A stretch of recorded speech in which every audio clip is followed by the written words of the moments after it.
Je pense qu'on assimile trop la lutte contre les inégalités et la lutte contre la pauvreté. Ah bon? Et qu'à force de vouloir lutter contre les inégalités, on dit on va remettre l'ISF, puisque vous m'interrogiez sur l'ISF.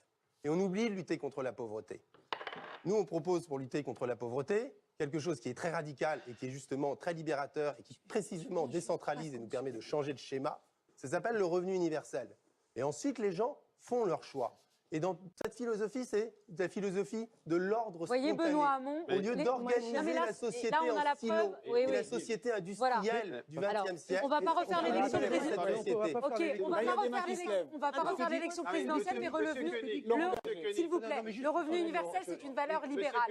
On y va. Laurent Berger, puis chacun plaque son schéma. C'est aussi libéral. Mais il plaque le sien. Vous venez de le faire, c'est évident. Non, moi je dis que on va donner les moyens aux gens de choisir leurs valeurs, de choisir de plaquer la solution, et c'est tout à fait respectable que vous avez. Le vrai sujet, ce qu'on traverse, au-delà d'une crise des inégalités, au-delà d'une crise sociale, territoriale, etc., c'est une crise de sens. On veut faire quoi? Quelle politique à hauteur d'homme? Ça sert à quoi une société? Ça sert à faire fonctionner l'économie, ou ça sert à faire que des citoyens décident ensemble de vivre correctement, que chacun puisse vivre de son travail, etc. Et il y a une crise de sens, il n'y a pas de cap.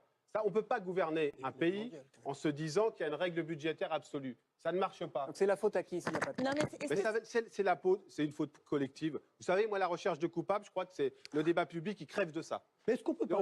Il faut chercher... Laurent, parce que là, non, mais les syndicats, ils sont... en parler. Moi, j'interroge aussi les syndicats là-dessus. La question de Koenig... Attends, non, mais une seconde. On se dit... Vas-y, le problème...